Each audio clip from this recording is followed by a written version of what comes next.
Mesdames, Messieurs, bonsoir. J'ai le privilège de vous présenter ce 27e numéro des Affaires de la Cité dans le musée Léopold Sédar Senghor.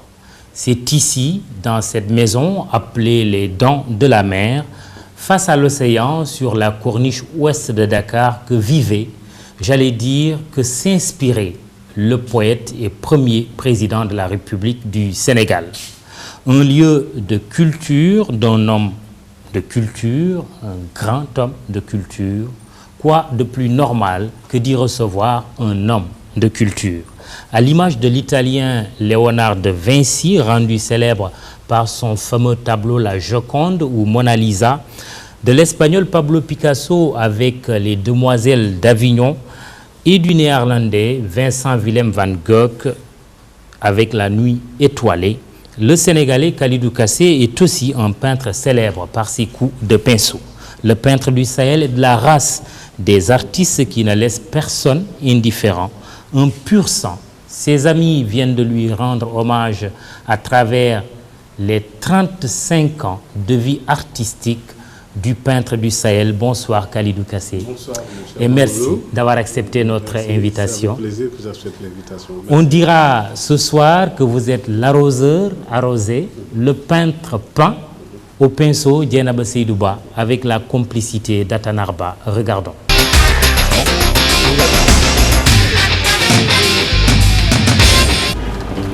Devant ces tableaux, Kalidou Kassé est un autre homme.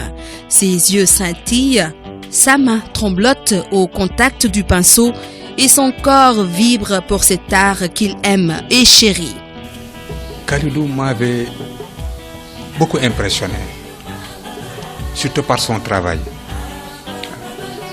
Non seulement à travers les cours que l'on faisait là, les cours théoriques ou pratiques pour le tissage, mais Kalidou toujours aussi, il faisait ses œuvres qu'il nous montrait.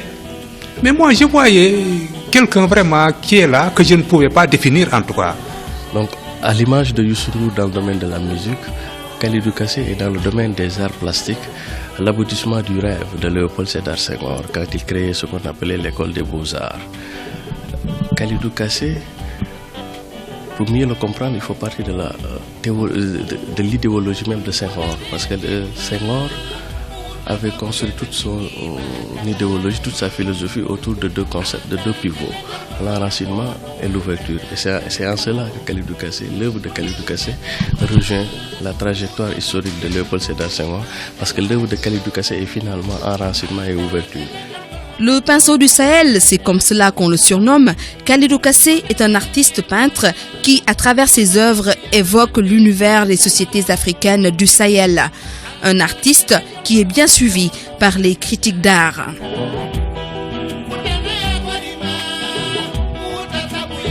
Kalidou a construit un empire culturel. L'art au service du social, il en fait une priorité, juste pour montrer à la face du monde que l'artiste peut bien vivre de son art et être utile à la cité. Kalidou est un exemple qui montre que pour l'artiste, le talent seul ne suffit pas. Il faut s'organiser. Kalidou a une entreprise culturelle, donc les ateliers du Sahel, et mieux une école privée d'audiovisuel et d'art visuel, Tagat, et donc une entreprise culturelle. Et ensuite, prendre des initiatives, des actions hardies. Et Kalidou, ses partenaires, c'est l'UMOA, c'est la CEDEAO, c'est l'Union africaine, c'est d'autres organismes, c'est le secteur privé. Et donc ça, c'est une leçon qui montre que Kalidou, artiste, est une entreprise culturelle. Le travail du pinceau du Sahel soutenu et suivi par sa famille. Une évolution due, selon ses proches, à sa curiosité intellectuelle et son humilité. Absolument. Et je considère que Kalidou est par la force des choses devenu un maître. Bon, en 2010, il a eu cette consécration lors de son voyage en Corée. Et voilà, donc c'est un maître. Je crois que Kalidou, c'est le propre de tous les hommes, je dirais, les hommes de qualité. Kalidou est d'une grande naïveté. Kalidou est une très très grande naïveté et il peut s'engager. Là, juste d'un coup de tête, il peut entrer dans des choses très compliquées. par amitié, par sentiment. Et c'est ça aussi qui le prépare en général. Voilà, Kalidou, voilà, est très naïf. Voilà, moi je dis que c'est lié même aux qualités de Kalidou. En fait, c'est aussi normal, quoi. En fait, tous les hommes de qualité, généralement, sont très naïfs, quoi, sont très spontanés. Kalidou Kassé, ce fils de Diourbel, a l'art dans l'âme. Sa sensibilité, sa foi, son amour pour le Sahel se reflètent sur ses tableaux. Marié et père de 5 enfants, Kalidou Kassé est un artiste qui a presque fait le tour du monde avec ses œuvres. Il est, selon beaucoup de critiques d'art, une référence pour la jeune génération essoufflée par les difficultés liées à l'éclosion de leur talent.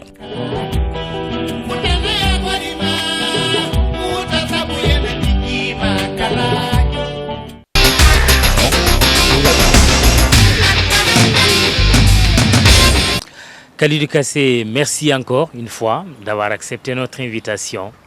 On vient de suivre votre portrait. On sait qu'on a célébré dernièrement les 35 ans de Kalidou Kassé, pas de votre âge, mais de votre vie artistique. Qu'est-ce que cela a signifié pour vous? Merci beaucoup Mamoudou de m'avoir invité sur votre plateau, Les Affaires de la Cité. 35 ans de parcours artistique célébré pour Kalidou Kassé me renvoie un peu au rétroviseur pour voir un peu le parcours que j'ai fait. Et durant ce parcours, qu'est-ce qui a été les effets positifs et qu'est-ce que je devrais corriger. Et cela m'a permis aujourd'hui de comprendre davantage ce que j'ai parcouru depuis lors et de voir maintenant comment aborder l'avenir aussi. Un mot sur Senghor, on est dans sa maison. Merci d'ailleurs à Madame Beng, la directrice du musée Léopold Sédar Senghor, qui nous a permis de tourner cette émission ici. Senghor. Merci Mamoudou, j'ai une joie de parler de Senghor, de participer à cette émission ici au musée Léopold Sédar Senghor, parce que nous devons tout à Senghor. Si je le dis, je vais remonter un peu l'histoire. Permettez-moi un peu de remonter l'histoire, de parler un peu, parce que vous avez cité Picasso, vous avez cité d'autres artistes, mais moi je vais m'arrêter juste sur Picasso, qui des années 1900 à 1914 a pu insuffler un nouveau dynamisme aux arts. Quand je le dis, c'est parce que Picasso, après avoir rencontré des masques africains à Paris et des statuettes espagnoles, a pu composer une œuvre qui s'appelle Les Demoiselles d'Avignon.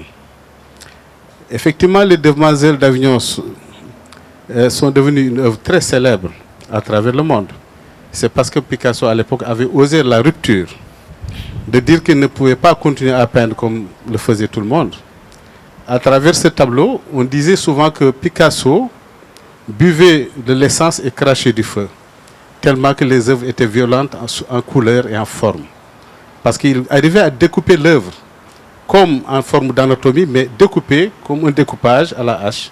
On vous surnomme aussi le peintre au pinceau en feu. Mais justement, d'où tenez-vous ce surnom? C'est des surnoms qu'on me donne par-ci par-là. Oui. Franchement, je n'arrive même pas à dire que c'est elle qui m'a donné ce titre-là. Mais je sais que ce que je retiens, c'est Iban Diadji qui m'a donné le titre de Pinceau du Sahel. Ami Doudia qui m'a donné le titre de Tisserand de la Toile. Et ainsi de suite. Et récemment, j'ai reçu encore ma palette de Pinceau d'or. Je pense que c'est toujours positif. Mais quand je me réfère un peu à l'histoire, comme je le disais, parce que j'étais en train de remonter par rapport à Senghor ce qu'il a fait pour nous. Oui. Et ce tableau de Demoiselles d'Avignon qui est devenu célèbre, il y a eu la rencontre de Picasso et de Georges Braque en 1904, où Georges Braque et Picasso ont continué à peindre pour montrer une nouvelle forme de travail. Et les artistes ont créé un courant autour de cela. Et depuis lors, ils sont allés vers le cubisme. Tout le monde connaît un peu le cubisme par rapport à ces formes. Ils ont fait des paysages, ils ont fait des portraits, ainsi de suite, des natures mortes. Et ils ont fini simplement pour faire de l'art abstrait. Et je pense que c'est de là où, véritablement, la jonction a eu lieu entre Picasso et l'art africain. En fait, Picasso a été très inspiré par l'art africain. Et Senghor a pu sauter sur l'occasion, et ça, je parle des années 1906 mais il a remonté l'histoire pour créer ici ce qu'on appelle l'école des beaux-arts, ce qu'on appelle les manufactures sénégalaises des arts décoratifs, ce qu'on appelle l'école de danse, de musique, le conservatoire et d'autres institutions qu'il avait créées. Mais avant de créer cela, quand même, il s'était appuyé sur des connaisseurs, comme Pierre Lotz, qui venait de l'école de Poto-Poto, donc qui est venu à Dakar pour lui donner main forte. Il avait mis une équipe autour de lui, Pierre Lotz, il y avait André Sec, le maître sculpteur, et il a su créer ce qu'on appelait, comme le dit mon maître Alun Badiane, un art nouveau pour une nation nouvelle. Et c'est ainsi qu'il a, de ces années-là, invité Picasso et d'autres qui sont venus exposer au musée Dynamique, actuellement la Cour suprême. Et je pense que c'était un déclic pour les artistes sénégalais de comprendre ce qui se faisait ailleurs et ce qui va se faire actuellement dans notre pays. Et c'est là où il a parlé d'un art nouveau pour une nation nouvelle. Très bien. Alors, on va donner la parole, je ne peux pas m'empêcher de le faire, puisqu'il y a un des fils spirituels de Senghor dans le public, Amadou Lamine Sall, le poète Amadou Lamine Sall. On va lui donner le micro. Amadou, pour vous introduire, je vais vous provoquer. Est-ce que la culture est morte avec Senghor au Sénégal? Je vous remercie de m'avoir invité à cette émission. Votre question est une question dangereuse. Nous ne pouvons pas dire que la culture est morte. Nous ne pouvons pas d'ailleurs non plus dire qu'elle est vivante. Je crois que si vos caméras s'étaient promenées à l'intérieur de la maison pour voir les artistes que Senghor a aimés, et je pense que il est très difficile, il est toujours très difficile de parler de Senghor et de vouloir faire coûte que coûte une comparaison entre ce qu'il a fait et ce que les autres ont fait. Je pense que Senghor, c'était Senghor. Et beaucoup de ses successeurs l'ont eu dans le rétroviseur. Et c'est une bonne chose, parce que tout commence par la culture et tout finit par la culture. Oui. Est-ce que Senghor aurait aimé ce que Kalidou fait, ou est-ce que Senghor lui aurait donné des leçons, comme il aimait toujours donner des leçons? Et tous ceux qui ont suivi d'ailleurs les leçons de Senghor n'ont pas toujours été de bons élèves. Je pense qu'il faut beaucoup écouter Senghor et ne pas obéir. Et tous ceux qui n'ont pas obéi sont devenus de très grands artistes, de très grands poètes et de très grands écrivains. Je l'ai dit tout simplement parce que il faut être soi-même. Il ne faut pas être un Senghor bis. Senghor, c'est Senghor. Il a une théorie de tous les arts. Il théorise tous les arts. C'est un poète, c'est un penseur, c'est un philosophe et en même temps il théorise. Il a théorisé tous les arts. Et il faut se méfier. Il faut se méfier souvent. En tout cas, je me suis beaucoup méfié pour devenir moi-même. Aujourd'hui, évidemment, il y a beaucoup à faire. Il y a beaucoup à faire pour que nous puissions dire, c'est un peu le paradis. Mais ce n'est pas encore le paradis. Très bien. Merci Amadou Lamine Sall. On reviendra à vous ainsi qu'à ce magnifique public qui est ici. Kalidou, la question d'Amadou Lamine Sall, je vais la réserver pour la fin. Qu'est-ce que Senghor aurait pensé de vos œuvres? On va suivre ce reportage. Artistes très prolifiques et entreprenants, tels sont les qualificatifs, parfois les superlatifs servis à notre invité de ce soir. Ses pairs magnifient sa présence dans de nombreux projets culturels et sa constance dans le travail. Autant dire qu'avec Kalidou Kassé, l'art nourrit bien son homme. Reportage Ibou Diouf, Modou Diop pour les images.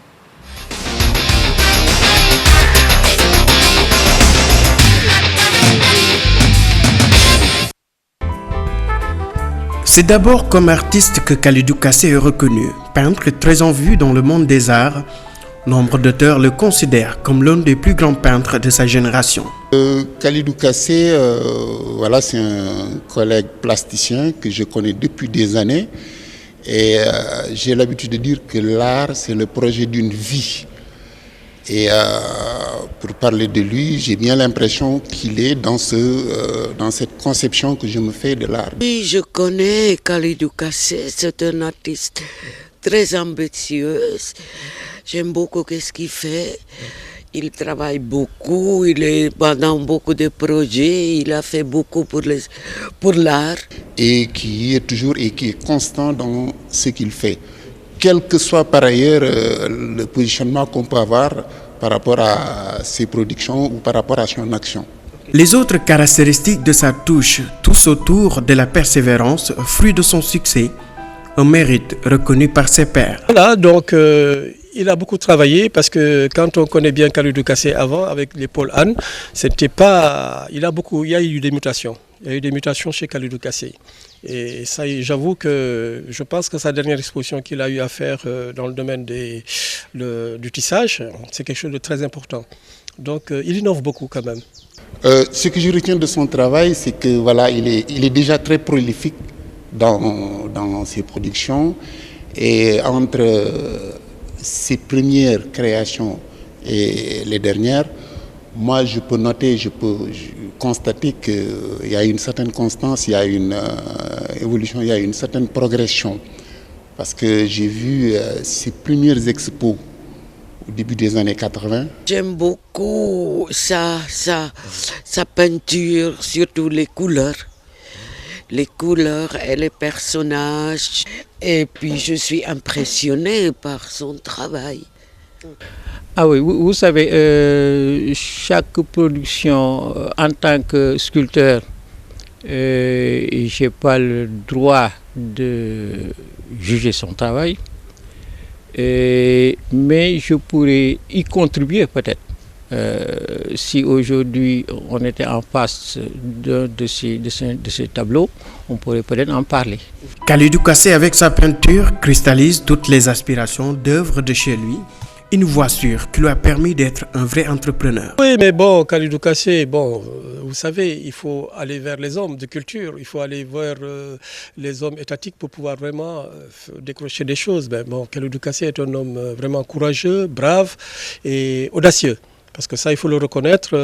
Nous, on peut créer, mais quant à mettre nos produits en vente ou dans le domaine marketing, c'est extrêmement difficile. Mais lui, il a dit les deux. C'est un artiste, c'est un peintre, ça on le nie pas. Il entreprend beaucoup de choses. En tout cas, c'est quelqu'un qui, dans l'absolu, produit un travail de qualité, quoi qu'on puisse dire de son œuvre en général. 35 ans de recherche effrénée de tous les instants sur les ressources de l'acrylique et du mélange des couleurs, Kalidou Kassé reste une valeur sûre de la beauté de l'art, je veux dire de la peinture, ce qui lui a valu une bonne présence sur les plateaux de télévision, comme aujourd'hui sur la TFM.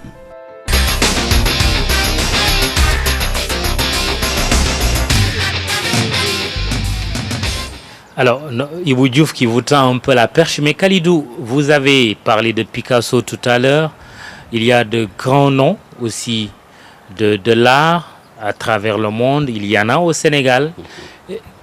Qui vous inspire ou qu'est-ce qui vous inspire? Alors, moi je suis plutôt inspiré par plusieurs artistes parce que j'ai eu la chance d'être aux manufactures sénégalaises des arts décoratifs, d'assister à l'époque où Senghor prenait les cartons de tapisserie et les amenait au palais pour faire le choix de cartons de tapisserie. Donc j'ai été formé là-bas avec d'autres artistes de grands maîtres comme Daoud Diouk, Assoumane Diédhiou, Boubacar Goudiaby, je peux en citer d'autres qui m'ont véritablement accompagné et formé. J'ai eu à voir beaucoup de tendances sur le plan créativité qui ont traversé un peu dans mes ateliers, dans l'atelier de cartonnage notamment, ou même l'atelier de tissage. C'était Souleymane Keita, c'était Amadou Seck, c'était Diatta Seck, c'est tant d'autres artistes talentueux que j'ai vus. Et avoir traversé tout ce temps-là, je me suis inspiré de ce qu'ils faisaient pour comprendre véritablement qu'est-ce que je dois faire plus tard. Parce que je me considérais toujours comme un apprenti, un peintre qui essayait, mais j'ai aussi pris le temps de lire ce qui se faisait à l'étranger, comme je l'ai dit, parce que j'achetais beaucoup de journaux de Modigliani, de Henri Rousseau, le douanier, de Salvador Dali et d'autres peintres que j'ai eu à lire profondément pour comprendre leur travail. Et c'est la somme d'expérience de tout cela que j'ai pris pour un jour dire que voilà, je vais me lancer sur mon travail, mais en étant moi-même. En étant moi-même, c'est d'abord de me poser la question, de faire mon introspection. Je suis tisserand dans ma famille, dans ma lignée familiale. Qu'est-ce que je devrais faire? C'était d'avoir une voie qui va m'ouvrir peut-être les portes du tissage. C'est là où, à partir d'un coup de pinceau maculé de plusieurs couleurs, j'ai sorti une bande de tissu. Et de cette bande est né un personnage qui s'appelle le personnage filiforme. Et la peinture, c'est le prolongement du tissage? C'est exactement cela, parce que quand on va le pain tisser, avec les formes, avec les couleurs, on sent nettement que c'est une peinture, mais faite d'une autre manière. Très bien. Alors, dans ce public, il y a mes confrères Baba Diop et Aline Diop qui sont des critiques d'art, je vous salue, mais aussi des artistes comme Dago. Il y a également les amis de Kalidou Kassé, Madame Camara, le professeur de philosophie Alfassi, mais aussi l'École nationale des arts, ex-Beaux-Arts. Je disais tout à l'heure en étudiant pourquoi, ou un ancien étudiant, pourquoi ce n'est plus beau. Vous me le direz tout à l'heure. Et on donne la parole au public. Baba Diop, Aline Diop, Ousmane, Dago. Le micro.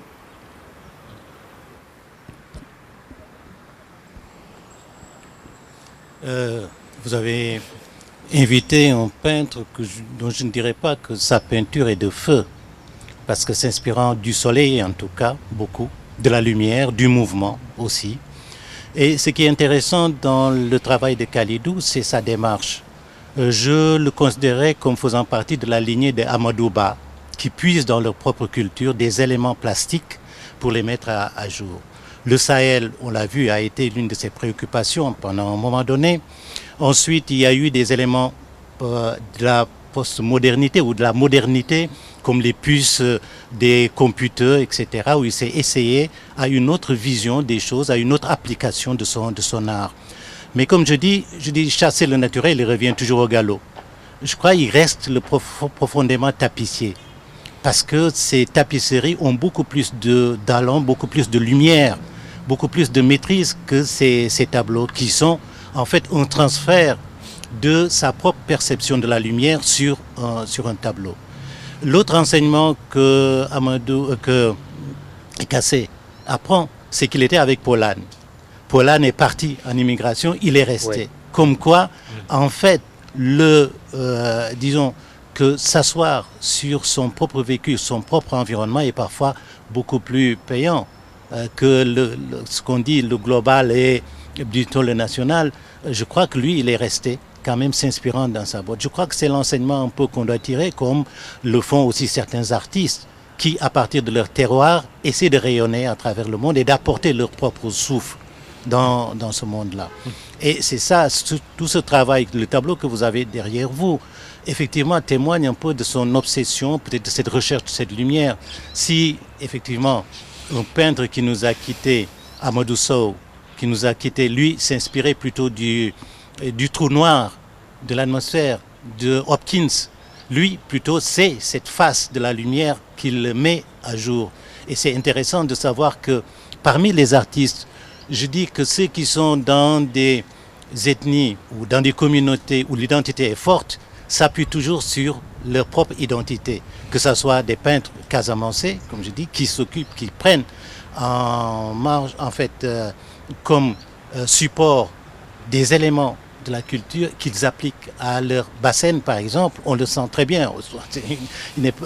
On voit très bien ces sources casamançaises comme aussi, je dirais, pour les taquiner, les peintres Toukou aussi s'inspirent beaucoup de leur patrimoine, de leurs couleurs, de leur environnement, pour essayer de les faire partager avec ceux qui effectivement aiment l'art et beauté. Vous avez évoqué Senghor tout à l'heure. C'est vrai que Senghor c'était un théoricien. C'est vrai que Senghor appartenait à une certaine forme d'école.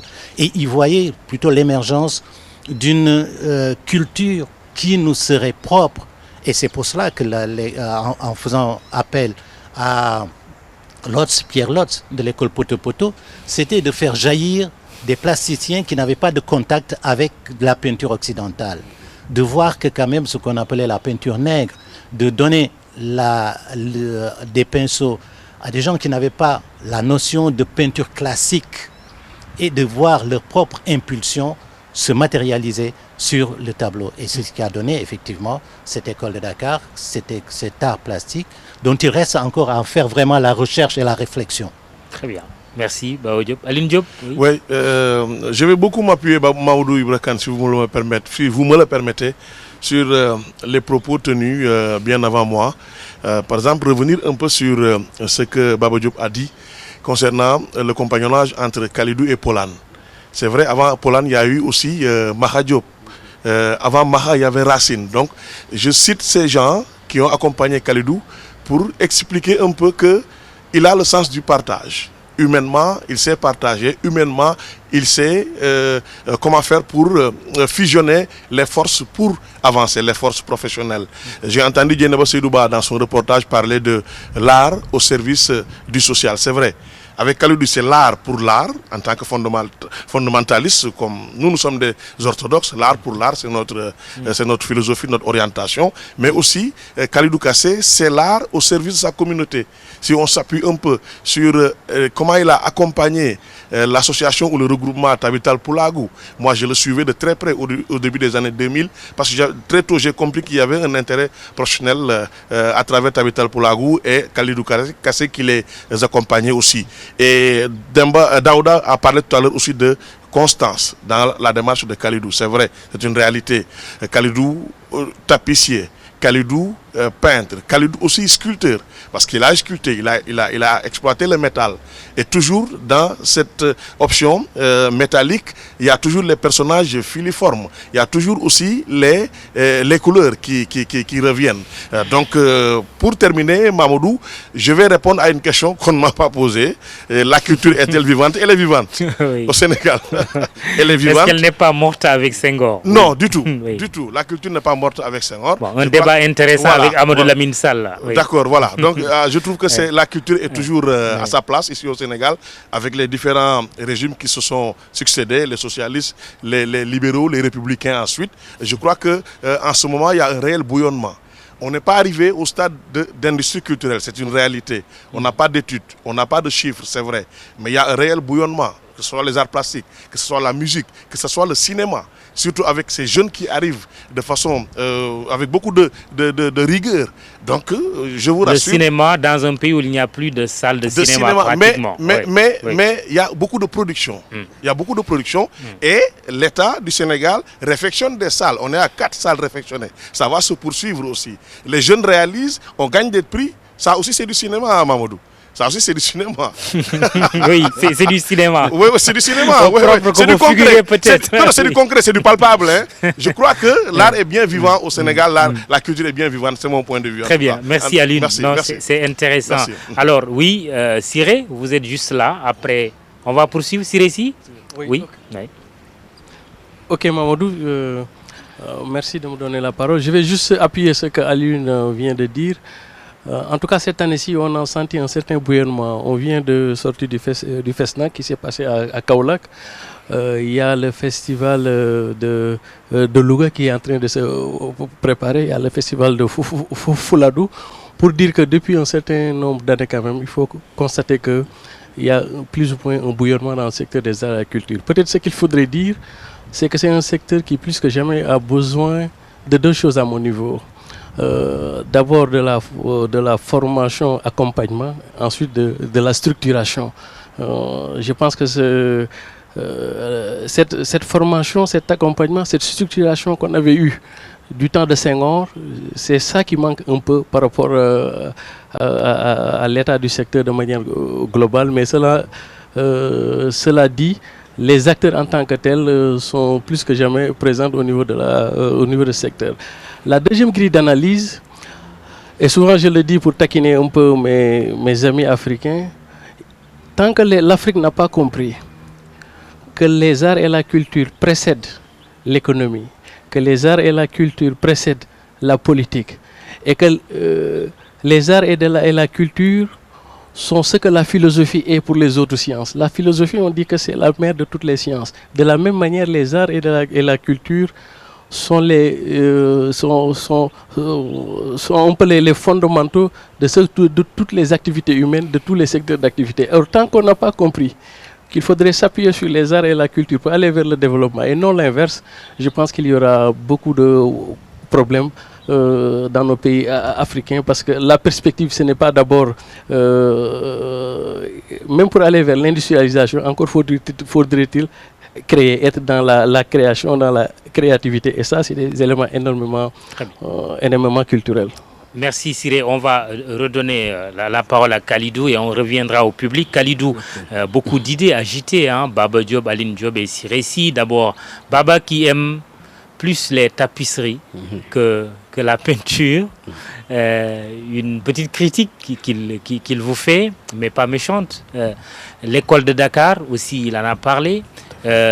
Aline Diop, appuyé par Siré Si, qui pense que la culture n'est pas morte au Sénégal, et Siré qui complète que avant la politique, avant l'économie, avant le développement, c'est d'abord l'art et la culture.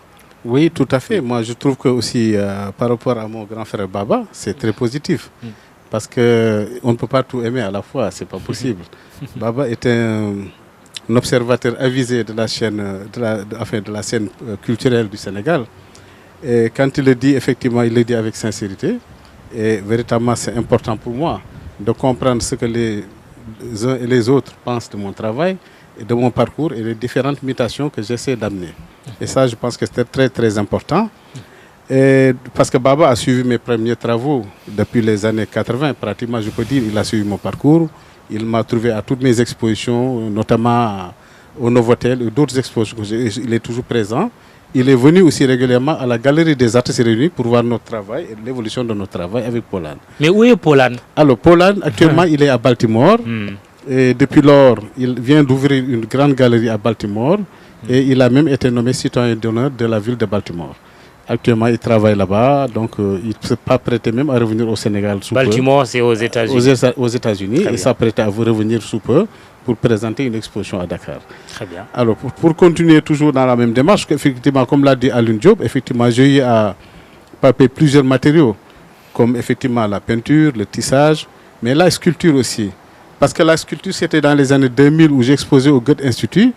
Et je me rappelle que Iba Ndiaye Diadji, qui m'avait surnommé le pinceau du Sahel, était venu voir ce travail que je venais de faire. Il a même cité dans son œuvre qu'il avait intitulé L'impossible art africain. Iba Ndiaye Diadji avait compris que j'étais peut-être en mutation, que j'avais d'autres matériaux aussi véritablement à tester. J'ai fait dans le fer, effectivement j'ai fait dans les tamis, parce qu'à un moment donné j'ai pris des tamis que je transformais en œuvres d'art. Et plus tard, je suis allé à Rufisque pour voir un peu cette carrière où il y avait les pierres de Rufisque.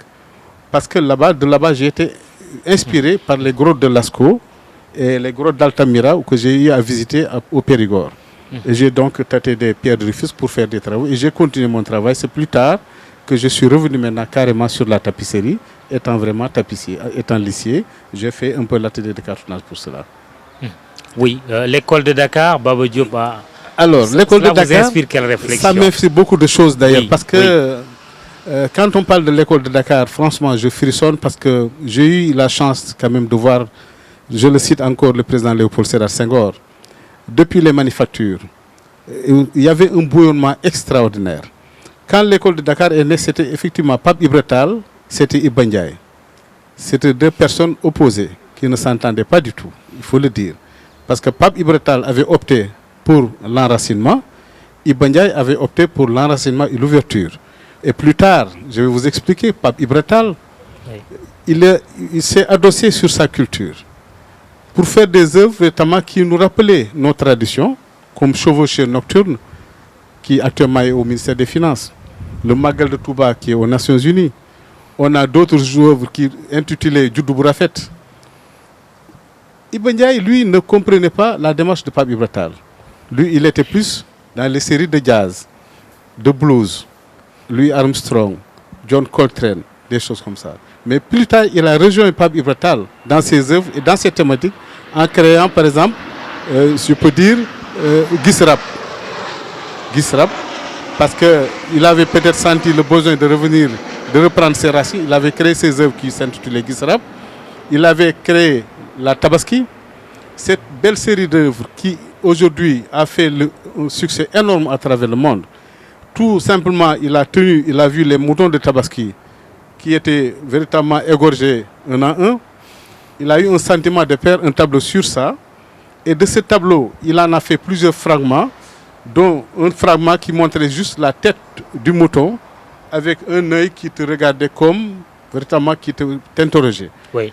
Avec ces moutons de Tabaski, l'œil de Caïn. L'œil de Caïn, exactement. Ouais. Et ces œuvres qu'il créait, il ne s'est pas appuyé sur les couleurs. Il était plus dans les couleurs monochromes.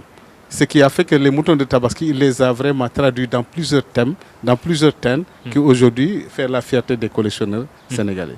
Mais au-delà, parce qu'effectivement, de cette impulsion des deux artistes, Pape Ibra Tall et Iba Ndiaye, de grands maîtres sont sortis aussi de l'école de Dakar. Comme je l'ai cité encore tantôt, c'est Amoudouba, c'est Diatta Seck, c'est Amadou Seck, c'est d'autres artistes qui aujourd'hui font la fierté du monde. Mais en tenant compte que Senghor, dans sa démarche culturelle, avec les expositions qu'il organisait, c'est lui qui organisait les artistes.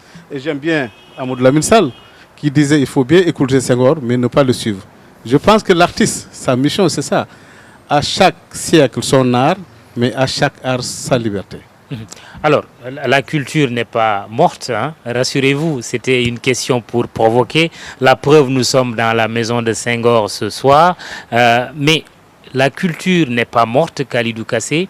Mais Senghor disait aussi qu'elle est au début et à la fin de tout développement.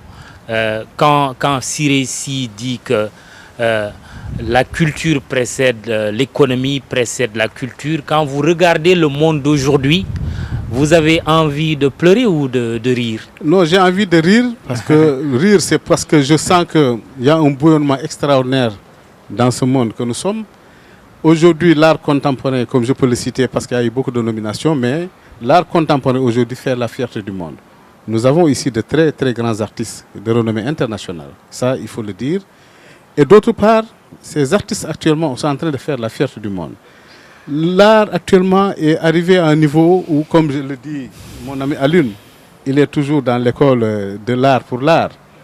Mais moi je dirais que l'art pour l'art ne me rapporte pas grand-chose, parce qu'effectivement j'ai dépassé cette époque pour vivre mon époque, mon temps. Si je le dis, c'est parce que dans le domaine de l'art, il y a maintenant plusieurs évolutions. Parce que quand on parle de l'art numérique, comme l'a dit Baba Diop, on a parlé de fracture numérique, de soldats numérique. Les artistes ont eu à travailler dans ce sens-là. Quand on parle aujourd'hui de l'art simplement technologique, en Europe, c'est qui continue, de l'art techno. Donc il y a plusieurs formes d'art qui sont lancées à travers le monde. Nos industries culturelles, on en parle, malheureusement on n'en a pas beaucoup.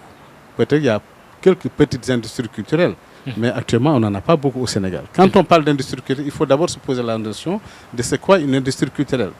Vous allez en Europe, aujourd'hui moi j'ai signé un contrat il y a quelques années de cela avec une agence qui s'appelle Ricordi Arte, qui simplement, à l'image des Picasso, des Rembrandt, des Léonard, ils vendent des œuvres d'art mais sous forme de lithographie. Et quand ils sont venus vers moi, je leur ai dit que moi je ne peux pas contrôler le nombre de tirages à travers le monde, mais vous me payez vos droits et chacun s'en va. Et c'est ce qu'on a fait. Et ces œuvres sont vendues actuellement à travers le monde, mais sous forme de lithographie. C'est des œuvres sous forme de carte postale, sous forme de litho, c'est-à-dire des œuvres de copie qui sont limitées.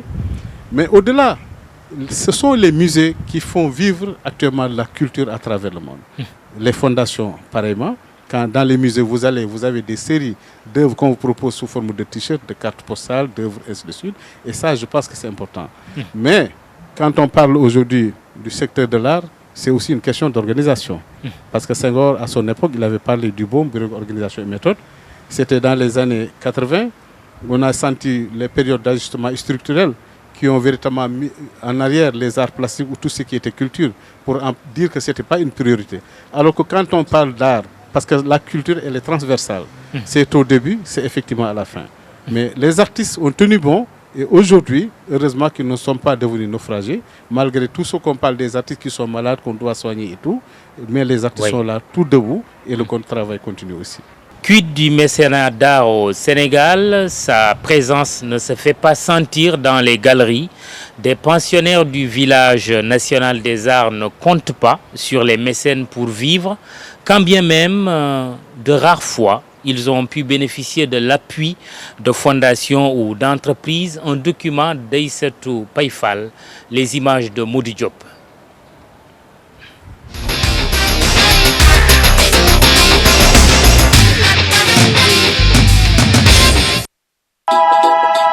Qu'est-ce que le mécénat d'art? Un soutien financier aux artistes?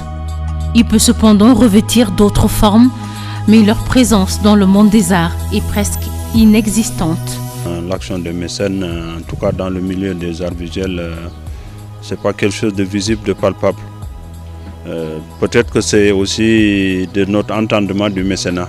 Pour nous, le mécénat, c'est une volonté qui peut appuyer, qui peut mettre, c'est pas forcément des fonds, ça peut être des infrastructures, ça peut être la facilitation dans la mobilité. Le mécénat d'art ici, bon, moi je pense que le mécénat d'art ici est inexistant.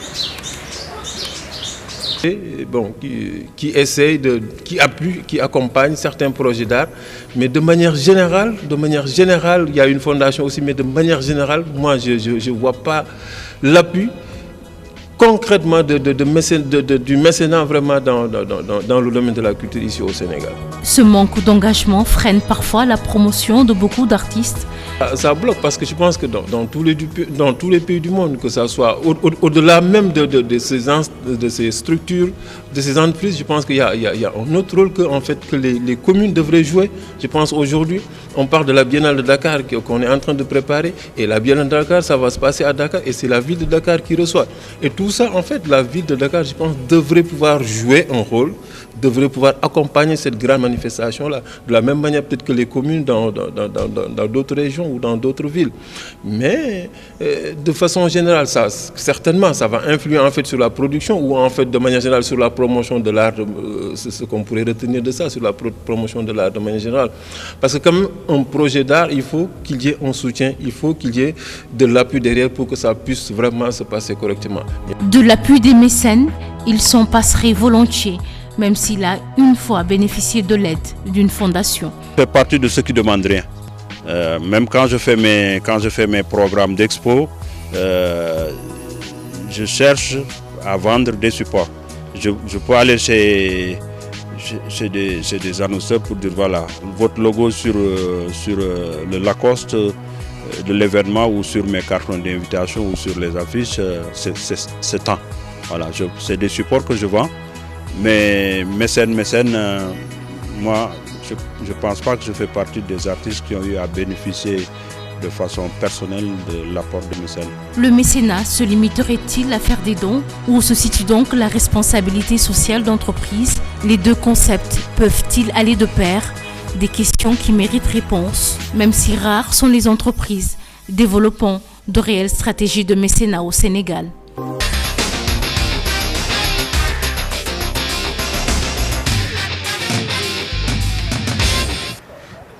La parole à quelques artistes dans le public. Ousmane Ndiaye Dago, oui, votre petit commentaire sur ce reportage sur le mécénat et un mot pour Kalidou Kassé.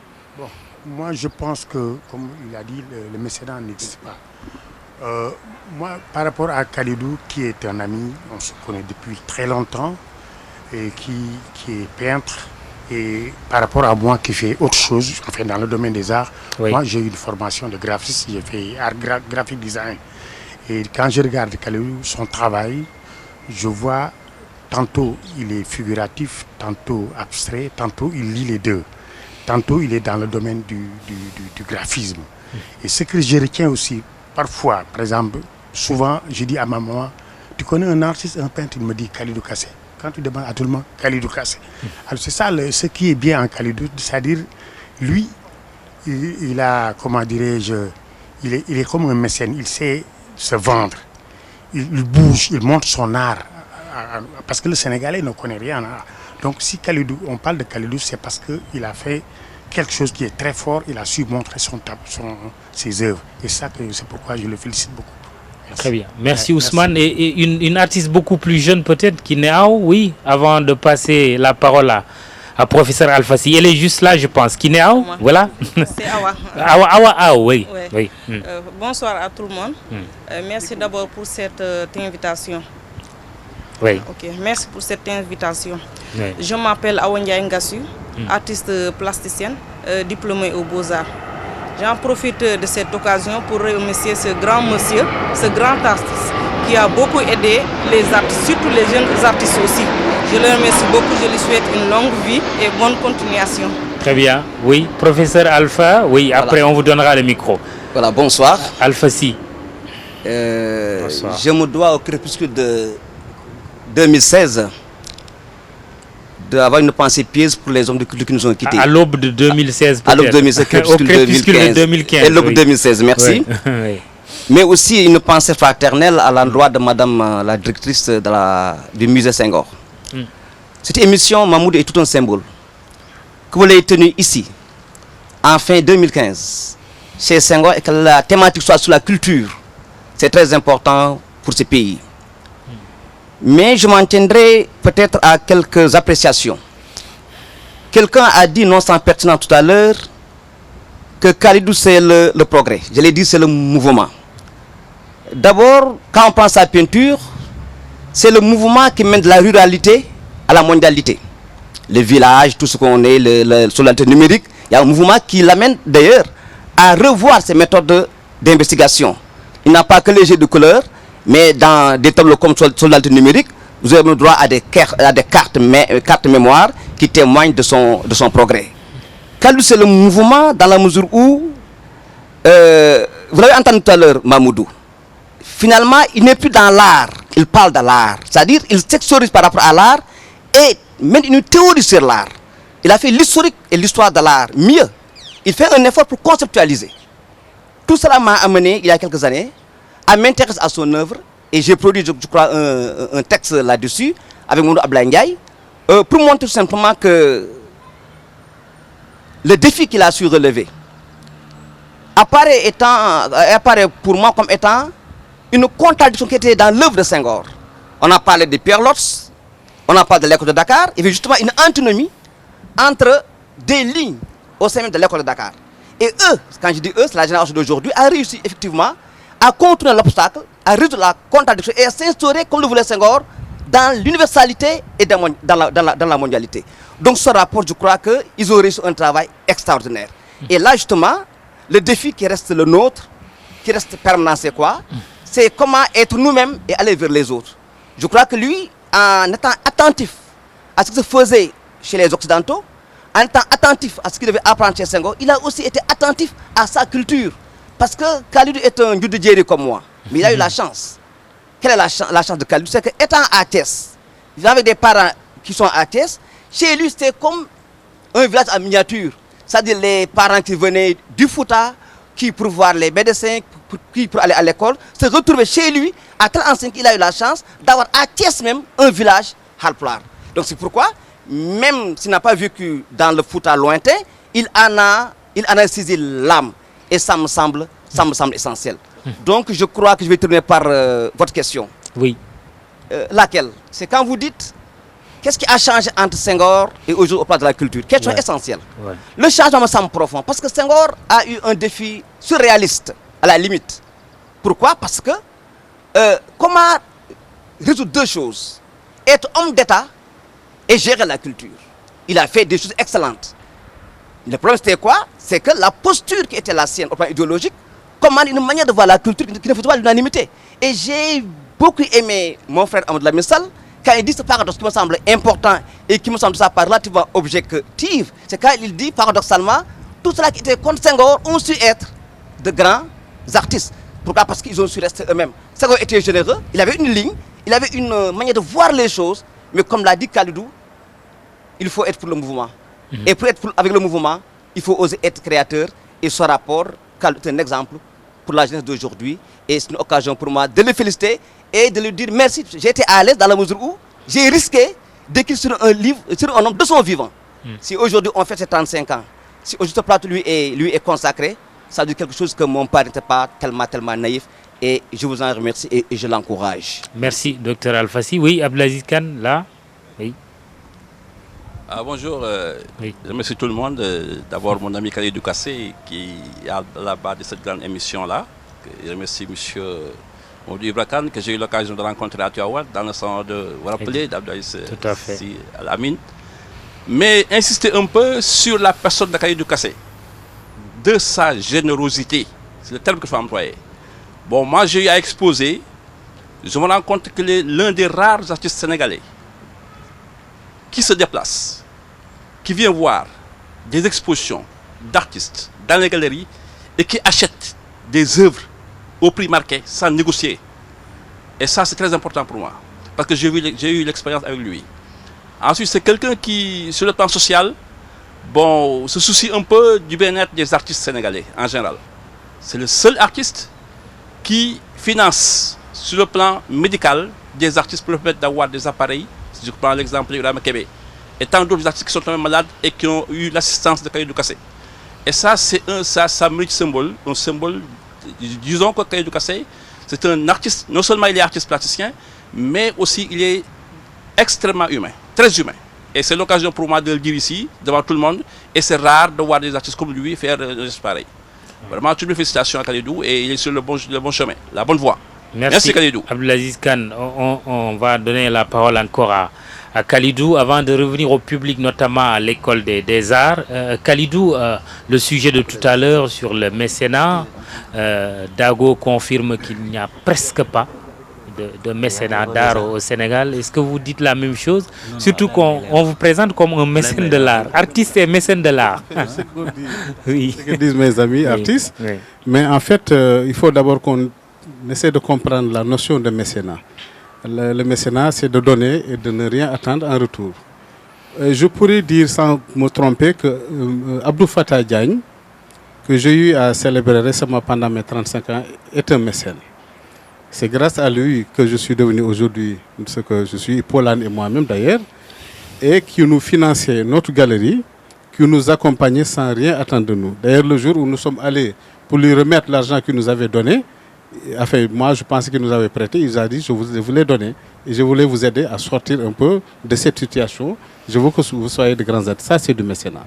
Et comme l'a dit Dago et tant d'autres artistes, aussi, le mécénat n'existe pas au Sénégal. Pratiquement tout ce qui a été fait en retour de quelque chose.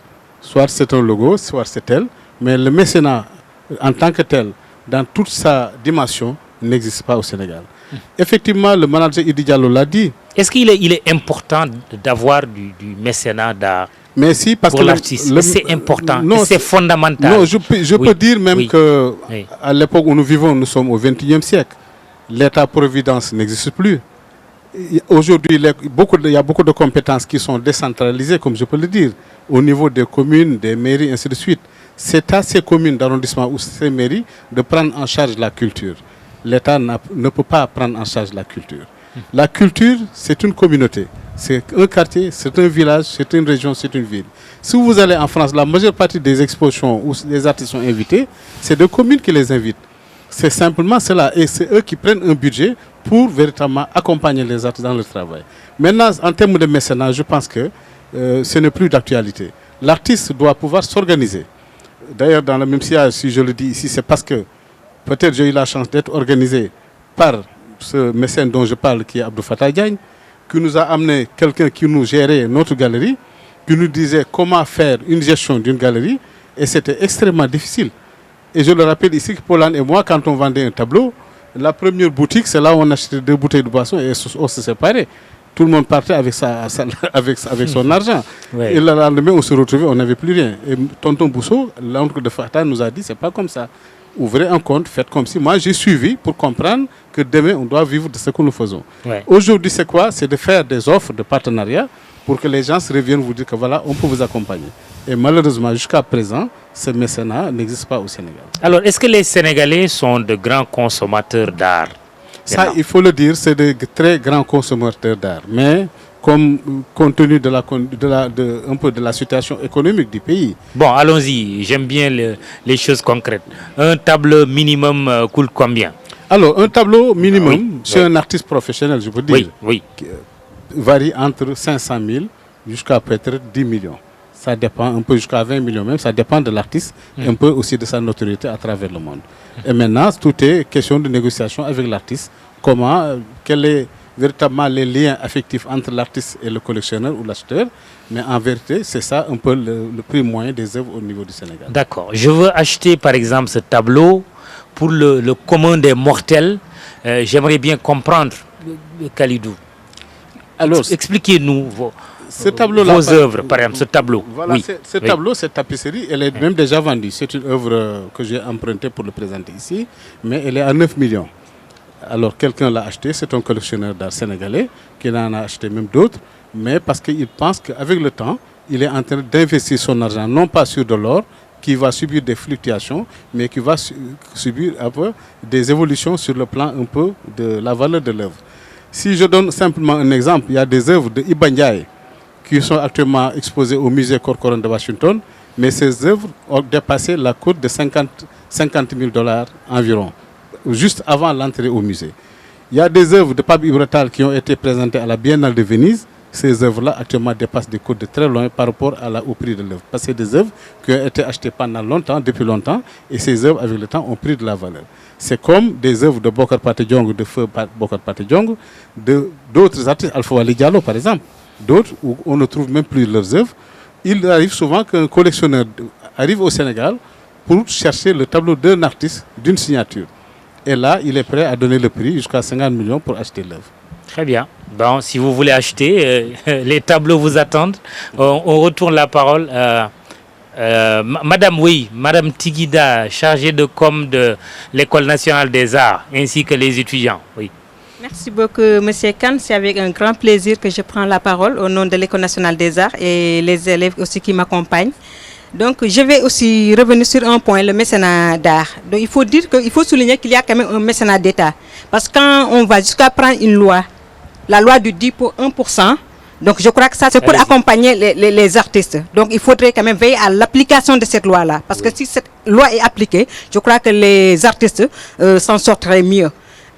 Toujours pour parler de ce mécénat d'art, donc il y a aussi les collectionneurs. Donc, ils viennent aussi pour acheter. Donc, je crois qu'il faudra les encourager davantage. Donc, pour acheter aussi les œuvres que nos vaillants artistes produisent. Et pour revenir un peu sur M. Kassé, c'est vrai que tantôt M. Khan a cité sa générosité. Effectivement, l'École nationale des arts est reconnaissante à M. Kassé parce qu'il arrive toujours à venir soutenir nos élèves. Donc nous, on le donne toujours en exemple aux élèves. Donc d'autant plus que pour les beaux-arts, il existe toujours. Oui. C'est le département des arts plastiques parce que c'est issu à la fusion de plusieurs écoles. Donc l'école des beaux-arts existe toujours. Donc c'est le département des arts plastiques. Donc toujours quand on donne un exemple, donc c'est pour les filières enseignées, je donne souvent M. Kassé un exemple en parlant des artistes expressionnistes. Donc parce qu'au-delà des artistes expressionnistes, on forme aussi les artistes graphistes qui sont dans la communication et les artistes de l'environnement. Donc là aussi c'est un fait à souligner. Donc je vais aussi revenir sur un autre point quand on parle de la dimension de la culture dans le développement, ou dire que la culture au début et à la fin de tout développement. Donc il faudrait donner des exemples plus concrets plutôt, parce que ce n'est pas simplement des mots qu'on lance en l'air. Parce que la preuve, dans l'enseignement de l'élève, dans la construction du futur homme, donc à l'élémentaire ou bien à l'école maternelle, on commence toujours par les enseignements artistiques, notamment la peinture, la musique et la danse. Donc ça constitue à éveiller l'enfant. Donc l'éveil, c'est pour pouvoir recevoir des enseignements et les assimiler. Donc si on ne prépare pas cet homme-là pour pouvoir recueillir ces différents enseignements, donc je crois que c'est peine perdue. Donc c'est d'où l'importance de cette culture-là qui est au début et à la fin du développement. La culture aussi offre plusieurs dimensions. La sérénité. On n'est pas serein, on ne peut rien faire. Il y a aussi la mesure, l'équilibre. On trouve tout ça dans les différents métiers artistiques. Donc, c'est des choses à ne pas négliger parce qu'une personne doit être sereine, une personne doit être mesurée, une personne doit être alerte. Et il n'y a que les enseignements artistiques qui peuvent quand même donner ces dispositions. Donc, je crois que... En tout cas, belle plaidoirie. Et tout ça sous le contrôle de Senghor, quoi, n'est-ce pas? Oui, là, oui. Voilà, merci monsieur Mamadou Kane de m'avoir donné la parole. Je m'appelle monsieur Aboubekr Cham, je suis un formateur à l'École nationale des arts. Voilà, donc je vais commencer par contourner un peu votre ironie, selon laquelle vous disiez tout à l'heure, est-ce que l'école des beaux-arts existe toujours? Beaux-arts. Voilà, donc je dirais qu'elle existe toujours. Donc, mais malheureusement, bon, le terme beau, beau entre guillemets, veut dire plastique. Plastique dans la mesure où c'est beau, belle. Voilà, donc c'est la structure actuellement de formation qui est un peu en agonie. Et d'ailleurs, je vais profiter de cette occasion-là, de cette opportunité, pour faire un appel du pied et de la tête à nos autorités étatiques, vraiment pour qu'ils aient une pensée immédiate pour l'école des arts. Voilà, donc malgré... Dans quel état elle se trouve, l'école des arts? Bon, actuellement, c'est un immeuble qui est en location, qui se situe au niveau de la VDN. Donc ce sont des locaux qui sont en location, que l'on abrite à usage d'habitation, que l'on transforme à usage d'école. Donc c'est deux immeubles en fait, le département art plastique et la division de la formation des formateurs. Très bien. Voilà, Très donc malgré cela, l'école vraiment forme des artistes de très grand renom, de renommée internationale. Donc je peux citer Ousmane Ndiaye Dago, je peux citer la collaboration de l'artiste Kalidou Kassé et tant d'autres donc, qui sont là dans le paysage médiatique. Très bien. Voilà, donc et je ne peux pas aussi terminer sans pour autant rendre un hommage à Michel Kalidou Kassé, que j'ai côtoyé lorsqu'il était à la Galerie des artistes réunis. Je me rappelle lorsque je faisais des cours de couleur en expression, lorsque j'ai terminé, comme ces tableaux m'avaient fasciné de par l'utilisation de la couleur, de par la maîtrise technique de son graphisme, en expression aussi des contrastes qu'il utilisait, je passais tout le temps pour faire des échanges et voir ce que j'avais appris au niveau de la théorie en rapport avec les contrastes qu'il utilisait au niveau de ses tableaux. Et souvent, il m'orientait, il confirmait cela en me donnant d'autres suggestions qui étaient bien réelles, des suggestions qui étaient utiles à tout étudiant qui fréquentait l'École nationale des arts. Et pour cela, je le remercie de par son humanisme, son gros sens de l'humanisme, sa forte personnalité, sa générosité et tant d'autres qualités que je ne saurais dire. Merci, M. Thiam.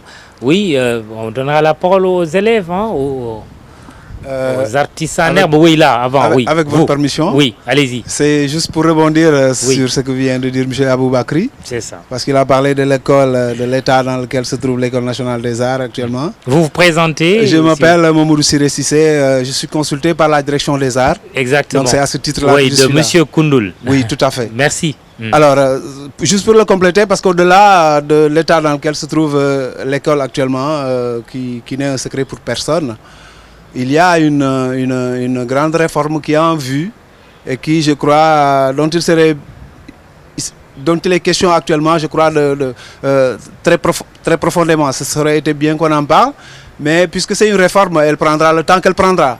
Mais juste pour dire que, pour parler de l'école des beaux-arts, pour revenir à votre ironie, je crois qu'il n'en a plus que de nom.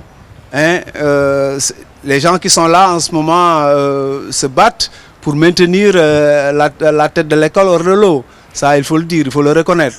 A fortiori, les jeunes qui sont en apprentissage ici.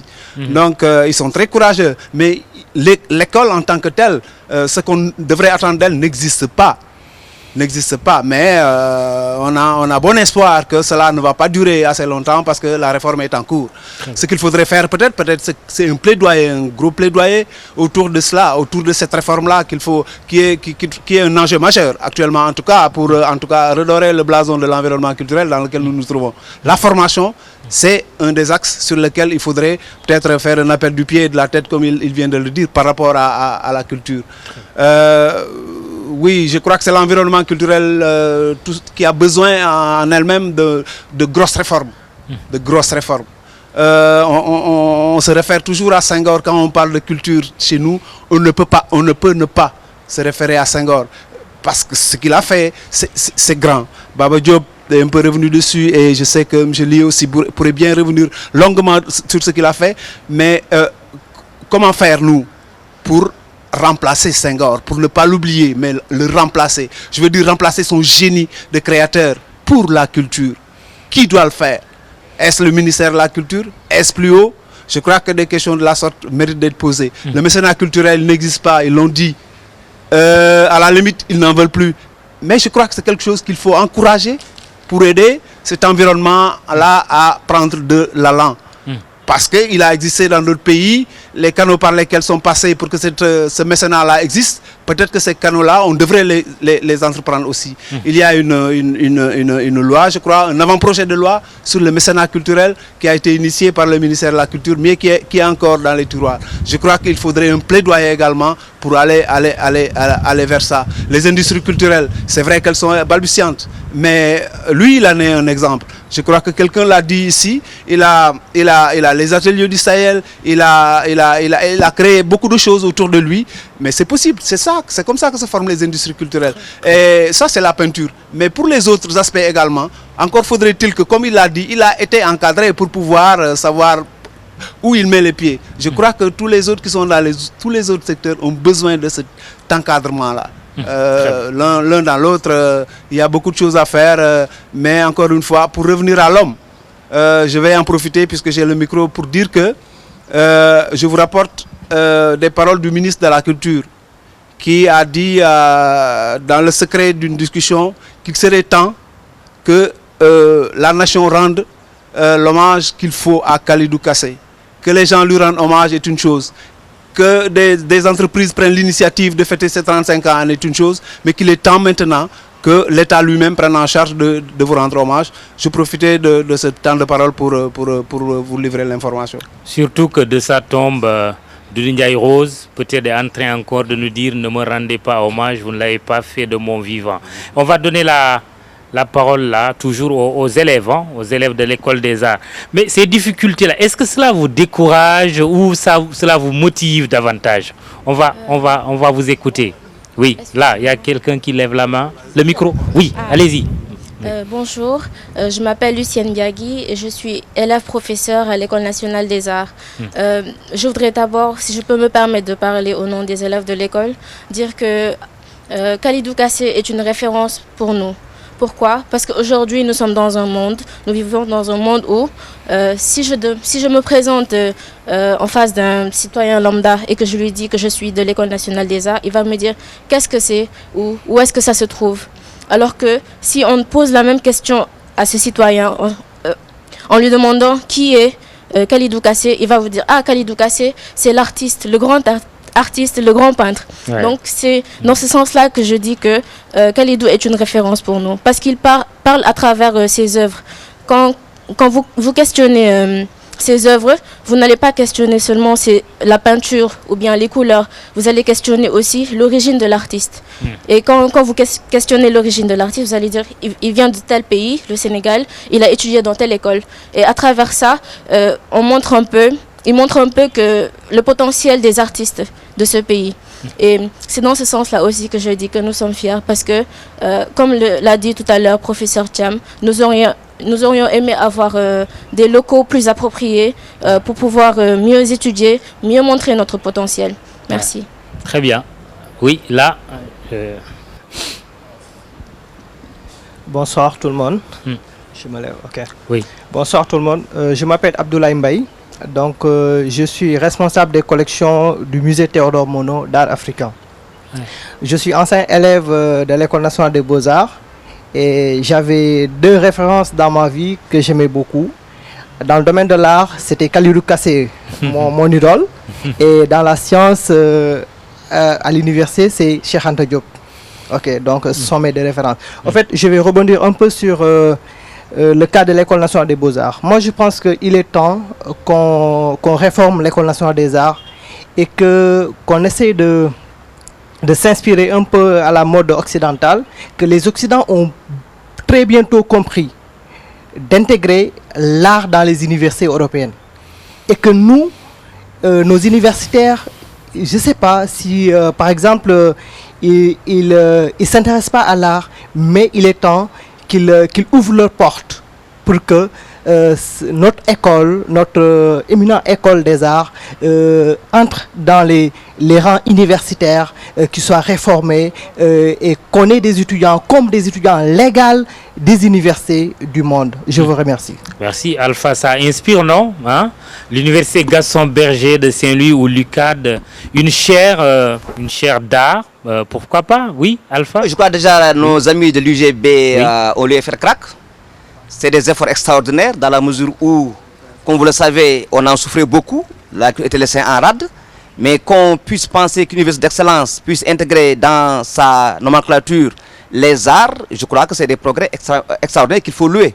Et je crois que même qu'elle a été approchée pour donner des cours là-bas, c'est pour dire que la référence elle n'est pas locale, elle n'est pas dakaroise, mais elle est nationale, voire universelle. Très bien. Et on les suit de très près. Voilà, merci. Oui, peut-être là, c'est bon, on va retourner le micro à Khalidou et on va poursuivre. Oui, Dago, oui, allez-y, terminez. Et vous, allez-y, oui. Bonjour, je remercie tout le monde. Ouais. Encore mention spéciale à l'artiste Khalidou Kassé. C'est une grande fierté vraiment pour moi en tant que jeune étudiant de l'IFR des civilisations, religion, art et communication de l'Université Gaston Berger de Saint-Louis, plus précisément à la section métier du patrimoine. Donc en parlant toujours de l'École nationale des arts, je ne peux pas ne pas m'intégrer par exemple dans ce groupe.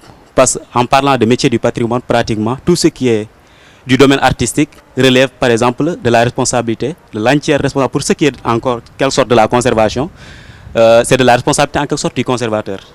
Donc vraiment, on a toujours dit, c'est-à-dire dès le début que la culture, est-ce qu'elle est toujours vivante au Sénégal? Mais je dirais que sous Senghor, la culture était vivante, c'est-à-dire des indépendances jusqu'aux années 80.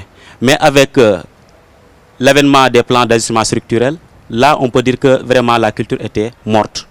Mais avec le FESMAN de 2010 jusqu'à nos jours, on peut dire qu'actuellement, vraiment, la culture, bon, elle est en train de renaître, quoi, même s'il n'est pas totalement né. Très bien, merci. Oui, Dago. Moi, je parle juste au niveau de l'école des Beaux-Arts. Oui. Bon, en fait, moi j'ai fait l'école des Beaux-Arts 73-76. J'ai eu mon diplôme. Après, j'ai eu un diplôme, une bourse d'études à l'Académie des Beaux-Arts d'Anvers. Et j'ai fait 5 ans.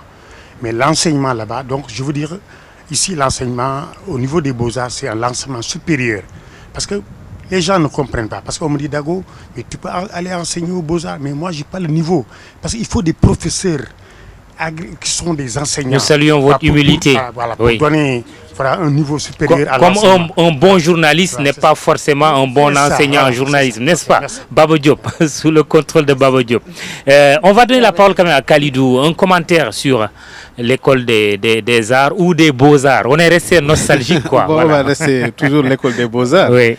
Comme je le dis, parce qu'effectivement, l'école des beaux-arts rencontre beaucoup de difficultés. Depuis des années, effectivement, les étudiants en parlent. Mais il y a de réels problèmes. Si aujourd'hui l'école des beaux-arts est logée dans des bâtiments en location, c'est un véritable problème. On se rend compte qu'en Europe, par exemple, la formule d'enseignement aujourd'hui, ils sont très très en avance par rapport à tout ce qui se fait dans le monde. Ce n'est plus le peintre qu'on forme pour faire des tableaux, mais c'est le peintre qui est non seulement peintre, qui est graphiste, qui est vidéaste, qui est infographe, qui est tout à la fois. Parce qu'aujourd'hui, si on a toutes ces formations-là, on arrive à aller par exemple dans une maison de production audiovisuelle, facilement on peut trouver sa place où travailler si vraiment on n'a pas envie de continuer son travail d'artiste peintre. Aujourd'hui, l'école des beaux-arts devrait être réformée depuis très longtemps. Moi, je l'ai compris très tôt, c'est pour cela qu'à un moment donné, ça fait 6 ans que j'ai ouvert une école d'art visuel intitulée Tagat, qui aujourd'hui a formé beaucoup de jeunes qui sont en production dans les maisons de production. Parce que beaucoup d'artistes qui étaient formés simplement à la peinture sortaient, ils avaient beaucoup de difficultés. Ce que j'appelais la première chance au CIMES, parce qu'ils sortent, ils ont des toiles sous la main, mais ils ne savent pas quoi faire, où le vendre. J'ai même vu des artistes plasticiens, enfin des jeunes étudiants sortis de l'école des beaux-arts, devenus maçons. Parce qu'il m'a trouvé à la galerie des artistes réunis en me disant qu'il n'arrive pas à vivre de son travail et vraiment il est mal vu dans sa maison, il était obligé d'aller être maçon. Et ça, quand il me l'a dit ce jour-là, vraiment j'avais le cœur meurtri parce qu'il avait fait 6 ans de formation. Vous vous rendez compte? Et je me suis dit non, c'est pas normal, il faut essayer de voir comment faire pour changer un peu la donne. Et depuis lors, l'école des beaux-arts fait véritablement beaucoup de plaidoyer pour être soutenue, accompagnée, mais comme je l'ai dit, l'État doit faire beaucoup d'efforts. Aujourd'hui, au centre de Diamniadio, on devrait prévoir un grand centre de formation avec toutes les commodités pour donner à ces jeunes-là la chance, non seulement venant de Dakar, mais aussi de la sous-région. Parce qu'il ne faut pas oublier que de Thiès et toutes les communes qui sont autour peuvent venir prendre des enseignements pour délocaliser définitivement l'école des beaux-arts aussi. Très bien. Amadou Lamine Sall, vous allez reprendre. On va faire un deuxième tour de prise de parole. Amadou Lamine Sall. Je voulais juste, à propos du mécénat culturel, je suis de ceux qui ont toujours été tristes de voir que ce pays a donné beaucoup d'argent à ceux que l'on appelait des opérateurs économiques. Et j'ai souvent demandé qu'on donne également de l'argent à des opérateurs culturels. Les banques, l'État ont donné beaucoup d'argent à des opérateurs économiques, mais dans ce pays. Et j'ai toujours pensé que de la même manière, on devait donner de l'argent à des opérateurs culturels pour les aider à créer des industries culturelles. Vous savez, l'économie créative génère aujourd'hui des milliards et des milliards de dollars. La richesse s'est déplacée de l'Ouest vers l'Asie, vers l'Amérique latine et vers l'Afrique. La Chine est aujourd'hui le premier pays d'art au monde. Après l'Inde, c'est le Nigeria qui gère le cinéma mondial. Il y a également l'Afrique du Sud, le Brésil, le Qatar, la Russie. Il y a des événements mondiaux, mais qui se passent dans le monde. Par exemple, à l'exposition universelle de Shanghai, par exemple, avait drainé 70 millions de personnes. Il faut que le Sénégal s'inscrive dans les grands rendez-vous internationaux. C'est pourquoi la Biennale de Dakar, de l'art contemporain de Dakar, est importante. Elle aura lieu en 2016. Elle aura lieu en 2016 et j'espère qu'elle ne sera pas une biennale au rabais. Parce que cette biennale est notre seul rendez-vous culturel international. Et j'ai dit que nous ne devons pas tout attendre de l'État. Si l'État ne peut pas gérer cette biennale, en lui donnant non pas des millions mais des milliards, parce que cette biennale a besoin de milliards, il faut que cette biennale soit gérée par une fondation de la Biennale de Dakar. À défaut, trouver une agence internationale ou une agence nationale pour gérer cette biennale. C'est le seul rendez-vous que nous avons. Nous devons nous inscrire dans les grands rendez-vous internationaux. La culture, elle ne va pas mourir. Parce que la culture, c'est l'entêtement de vivre. Et pour vivre, il faut être soi-même. Et je crois que c'était le message de Senghor également, l'enracinement et l'ouverture. Mais permettez-moi très rapidement quand même de dire un mot de Kalidou. Je dis souvent qu'il n'est pas le moins doué, mais il est sans doute celui qui aura le plus travaillé. Et ça, c'est important. La création, ce n'est pas seulement de l'inspiration, ce ne sont pas seulement des pinceaux, une plume, c'est du travail. Il faut apprendre à travailler. Il faut se respecter. Et pour se respecter, il faut travailler. Kalidou est un artiste, il faut le dire, généreux. Généreux. Et son mérite, son grand mérite, mais c'est d'avoir rendu l'art visible. Aujourd'hui, il y a ce que j'appelle l'art Café Touba. Partout, les artistes peignent, ils reprennent des tableaux de Kalidou, etc. J'appelle ça l'art Café Touba. Et ça marche très bien, vous l'avez sur la corniche, mais vous l'avez partout. Et les gens achètent, ils n'ont pas des millions pour acheter les tableaux de Kalidou, parce que même les tableaux de Kalidou ne sont pas chers. 50 millions, ce n'est pas cher. Aujourd'hui, le meilleur tableau au monde coûte au moins 3 milliards à 10 milliards de francs CFA.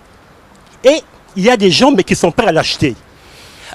Voilà donc un tout petit peu ce que je voulais dire. Ce pays n'a pas le choix. Nous n'avons pas le choix. Nous sommes obligés de nous occuper de la culture. Parce que c'est la culture, notre avenir. Merci, Amadou Lamine Sall. Oui, on vous redonne le micro rapidement. Aline Diop, oui. Siré, Baba. Et Madame Camara, vous vous cachez, mais je vous donnerai le micro tout à l'heure quand même. Vous avez organisé ces 35 ans de Kalidou Kassé. Je vais revenir un peu sur ce que à déplorer Amadou Lamine Sall sur l'art Café Touba, c'est vrai. Au moment où nous parlons, la galerie Kembouri rend hommage à un artiste souverainiste, Mbida, un ami de Kassé d'ailleurs, qui l'a aidé discrètement, Kalidou, il a aidé discrètement. Mbida s'était exilé, il avait opté à un moment donné pour fuir le Sénégal, aller au Burkina Faso, puisque ses œuvres étaient reproduites et vendues dans la rue. Il était complètement dépassé, complètement abattu.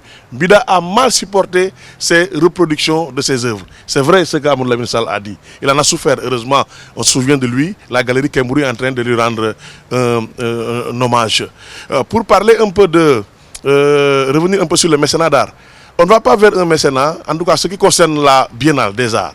Mais le Conseil national du patronat a intégré le comité d'orientation de la Biennale. Ouais. Déjà. Donc c'est un acquis. On va voir ce que ça va donner. D'ailleurs, je me rappelle, lors d'une réunion, puisque je suis membre du comité d'orientation de la Biennale. Avec Baïdi Agne. Avec Baïdi Agne, justement. Il a été interpellé. Il dit, la Biennale avait adressé des lettres à beaucoup de patrons. Personne n'avait réagi. Bon, avec humour, Baïdi Agne a dit, vous n'avez pas su écrire la lettre convenablement, quoi. Bon, on va voir en tout cas ce que ça va donner pour le CNP qui intègre carrément la Biennale des Arts. On est obligé de s'approprier de la culture, on est obligé de soutenir la culture. Le ministère vient de connaître son budget qui a été augmenté. Le budget du ministère a été augmenté de 2 milliards. Peut-être que les artistes peuvent s'attendre à quelque chose. Ben, on l'espère, on verra. Oui, Baba Diop. Oui, beaucoup de choses se sont dites aujourd'hui, mais moi je suis toujours fasciné par la capacité de rêve que nous avons. C'est-à-dire d'aller donner des exemples chez les autres et ne pas réfléchir sur les conditions d'une émergence ou sur les conditions d'asseoir nos rêves. Il y a deux choses, moi, qui me fascinent ici. C'est d'abord le cloisonnement des arts. On a parlé de l'école des beaux-arts. Moi, je doute beaucoup, excusez-moi, de la formation à l'école des beaux-arts. Parce que voilà, quand je visite les galeries, quand je visite le village des beaux-arts, les artistes que j'y trouve sont restés encore à des œuvres d'école qu'ils creusent, qu'ils recreusent, et aussi à des copiages ou à des coupés-collés, il faut le dire. Et la biennale, à chaque biennale, je suis sidéré de voir que les propositions de nos artistes ne vont pas au-delà. Quelqu'un a dit effectivement qu'au Beaux-Arts, ce n'est pas seulement la couleur ou la peinture, mais je crois que dans ce terme de beau, ça reste encore la couleur et la peinture. L'émotion, où est-ce qu'elle est? La capacité d'écrire une grammaire, de façonner sa propre grammaire en peignant, où est-ce que c'est? Je crois que la création aujourd'hui, vous avez dit, est-ce que l'art est mort ou la culture? Ce qui est mort aujourd'hui, c'est vraiment l'innovation dans ce que nous faisons. C'est-à-dire d'aller au fond de dépassement. Je sais faire ça, ok, quand est-ce que je vais me remettre en cause pour aller me dépasser? Je crois que c'est ce qui manque. Dans beaucoup d'expositions, j'y vais, mais vraiment, je ne trouve plus la créativité d'antan. L'émotion que j'éprouvais par rapport à certains tableaux, je ne le trouve plus. Je vois des techniques, je vois effectivement, on va coller des calebasses, on va travailler sur le support, etc. Mais l'émotion, le questionnement, les propositions d'une autre vision, où est-ce qu'elle est? Et je crois que c'est cette absence de réflexion qui fait que nous avons un art timoré. Et on le voit à chaque biennale. Pour parler du mécénat, et tout cela, ce qui le recoupe, c'est l'absence de politique culturelle. Le mécénat relève d'une politique. C'est-à-dire qu'effectivement, si on donne la possibilité à des industriels de défalquer ce qu'ils donnent sur leurs impôts, là, je dis effectivement, il y aura mécénat, il y aura un encouragement. On a parlé du coût des tableaux. Comment voulez-vous qu'un tableau coûte ici 50 milliards alors qu'il n'y a pas de marché de l'art? Il ne faut pas rêver. Un marché de l'art, ça se fabrique. Les collectionneurs, ce ne sont pas aussi des gens, ils misent sur, effectivement, d'abord la valeur du tableau. Cette valeur du tableau, c'est quoi? C'est que l'innovation par rapport, qu'est-ce que ce tableau-là a apporté par rapport aux gens de sa génération? Quelle lecture puis-je en faire? Pas seulement une lecture ponctuelle, c'est-à-dire fait de technique, mais qu'est-ce que cela représente en tant d'innovation, en tant que réflexion? Parce que l'artiste, c'est celui qui nous prévient de ce qui va arriver. Et en observant beaucoup de choses, on apprend beaucoup de tableaux. Et je crois que sa valeur, c'est qu'effectivement, par anticipation, la grammaire qu'on y fait, la pensée profonde de cet artiste mérite que j'achète, parce que je sais très bien que cet art-là prévient de quelque chose qui va arriver. Donc, l'école des beaux-arts aussi souffre d'une chose, en fait, de notre art. C'est qu'aujourd'hui, le cloisonnement fait que nous freinons beaucoup de choses. Je rêverais d'une école des arts qui regrouperait aussi bien l'architecture, aussi bien les techniques d'innovation et qui permettrait à des écrivains aussi de pouvoir venir y faire des résidences parce que les préoccupations vont se recouper. Et c'est ça, je crois que la réflexion que nous méritons, c'est le questionnement à quoi nous sert notre art, vers où nous allons avec notre art. On a évoqué Senghor, mais effectivement Senghor, ce qui l'intéressait dans l'art, c'est ce qui nourrissait sa pensée, il faut le dire. Les tableaux qu'il aimait, c'était ce qui allait nourrir sa négritude ou ce qui allait nourrir cette pensée africaine dont il était... Nourrir son émotion, l'émotion est nègre. Oui, très rapidement. Cyril, vraiment en 30 secondes, Madame Camara, et puis c'est fini là. Oui, Cyril. Ok, Mamadou, donc comme j'ai 30 secondes, je vais juste vous faire des questionnements. Oui. Moi, je suis un peu étonné de constater que les arts et la culture ont été les grandes oubliées du plan Sénégal émergent, même si on parle quelque part de l'artisanat d'art.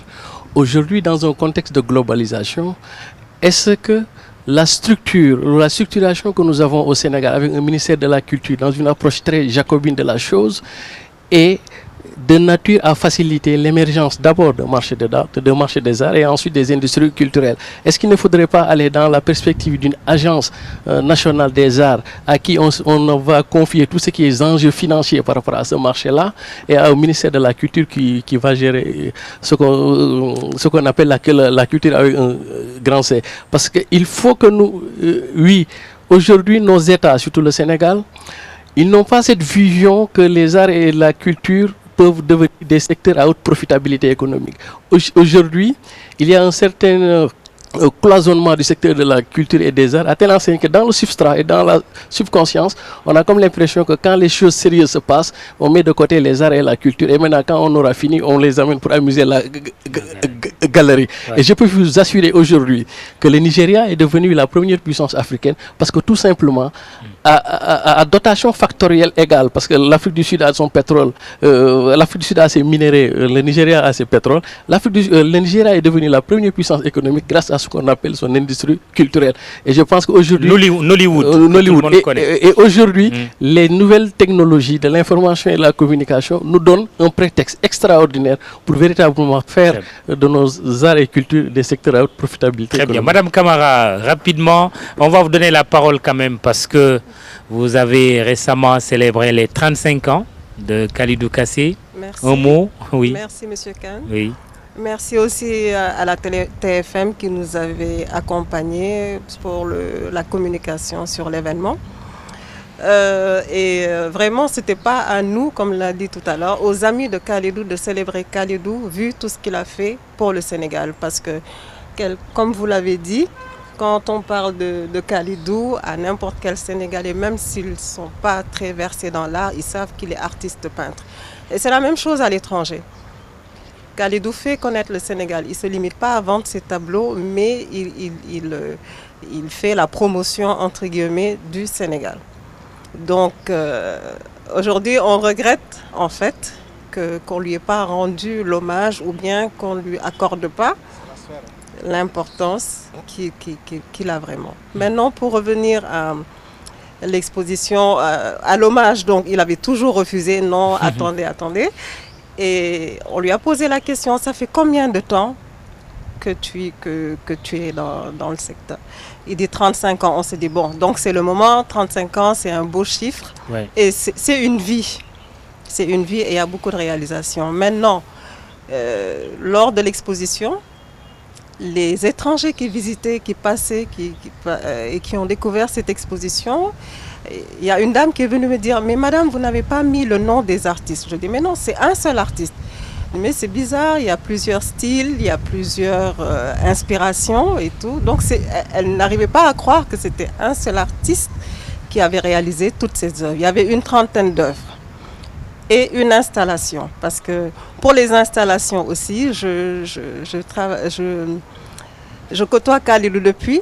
Il avait eu à faire des installations, à recréer un village africain au niveau du King Fahd Palace, à l'époque le Méridien, lors du sommet Ikassa, où il avait installé des cases. Il y avait même un puits. Moi, c'était la première fois que je puisais. Il avait installé un puits. Il y avait un baobab qu'il avait recréé.